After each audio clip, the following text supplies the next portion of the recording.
He is encouraging these Jerusalemites to take stock of their own fragility and fears in a way that might save their lives. One of my all-time favorite preachers, Barbara Brown Taylor, has written the following things about our weird little apple tree story, and more importantly, about the audience who hears it. She writes, "It's not a bad thing for these people to feel the full fragility of their lives. It is not a bad thing for them to count their breaths in the dark, not if it makes them turn toward the light. It is that turning Jesus wants for them, which is why he tweaks their fear." And she goes on to say, "That torn place where fear has opened up inside of you is a holy place. Look around while you are there. Pay attention to what you feel. It may hurt you to stay there, and it may hurt you to see, but it is not the kind of hurt that leads to death. It is the kind that leads to life." Yeah, you can see why she's one of my favorite preachers. Friends, we are almost midway through our Lenten journey together. And this is the moment when we pause upon the path and appreciate the darkness around us. For it is the very darkness that teaches us to appreciate the light. When he was a little boy, the Scottish poet and novelist Robert Louis Stevenson was prone to severe chest infections. He was a small and sickly child who spent a good deal of his childhood living on hospital wards under the care of nurses. One night, this frail but imaginative boy was found at the window with his face pressed against the glass. He stared intently into the darkness, and every few minutes he would gasp with amazement. This noise alerted one of his nurses, who came to his side. As the two of them watched the lamplighter in the streets below light one gas lamp and then the next, Stevenson looked up to his nurse and exclaimed excitedly, "Do you see that? That man down there is punching holes in the darkness. I too shall do that when I am grown." And with his art, with his poetry, and his stories, that is exactly what Robert Louis Stevenson did. Punching holes in the darkness is the good news at the end of our parable for today. Jesus is not about easy answers, but he is about good news. Turning toward the light in the middle of the darkness does not necessarily turn the night to day, but it does make the darkness bearable and, more importantly, meaningful. And who among us punches holes in the darkness? I say it is all of you who live your lives with courage and pride. When you are gay or lesbian in a world full of people who would stone you for being who God created you to be. You who fall in love and create a family in spite of the tide of hatred that washes over you, who stand up to bullies and say that even one suicidal gay teen is one too many. I say it is all of you who volunteer your time with those who are hurting in body and mind. You caregivers, both paid and unpaid, who heal with your medicine and your prayers and the gift of your compassionate presence.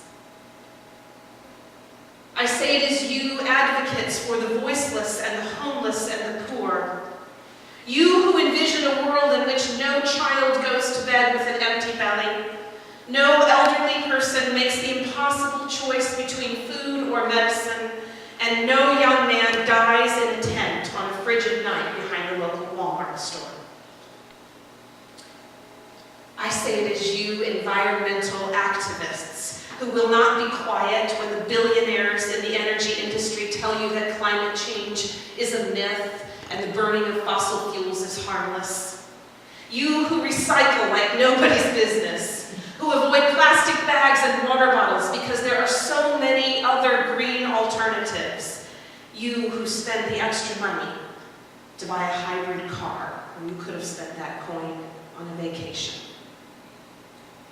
I am so honored to serve in a congregation full of darkness punchers, bringing your light into a complicated and ambiguous world.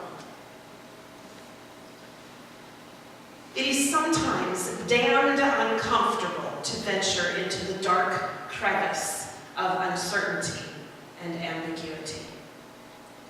I actually think Jesus gets that.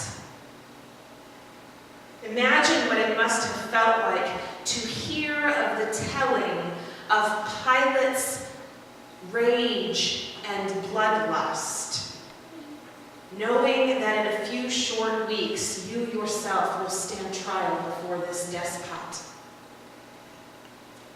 Jesus, I believe, is not immune to fear, but he knows that fear is productive for us. They say that we humans have one of two innate human responses to fear: fight or flight. And in both cases, it may be exactly what saves us. To flee into the arms of God instead of trying with futility to be our own salvation may be our saving grace. And to fight, to wrestle and spar and struggle with the hard questions that defy easy answers will likely lead us closer to mercy and truth than any insurance salesman ever can. Now here's something you may not know about apple trees. Did you know that at the end of every major branch there is something called a terminal bud? And that this terminal bud is sort of the boss, the foreman on the job of all the other buds.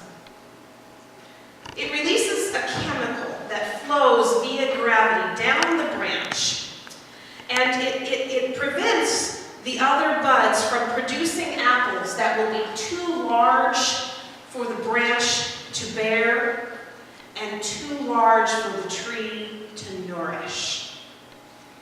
Good gardeners treat their terminal buds with a great deal of respect when it comes to pruning, because they don't want to disrupt this perfect natural system. But this is interesting, because you see, the terminal bud itself is either usually dormant, which means it doesn't produce any fruit, or the fruit it does produce is usually small and considered to be of low quality. I think it is no accident that Jesus uses the story of an apple-less apple tree to lead us towards some illumination of a productive, fruitful life. Like terminal buds, we may serve a very specific and useful purpose for the whole of God's creation, and yet our beauty and our usefulness may not be obvious until we are gone. Certainly that was true in many respects of Jesus himself. But this should not prevent us from diligently working to create good out of bad, to punch holes in the darkness, to stand as the one who can tolerate the questions in a world that is only satisfied with easy answers, even when they're false. For if we do not have the courage to be this faithful and sure of the goodness of God, who will? We are the ones called to this ministry. We testify to the good news when the bad news seems ready to overcome us. We will not falter. We will not become lost in the dark. We will prevail. And with the help of God, love will win. How do you like them apples?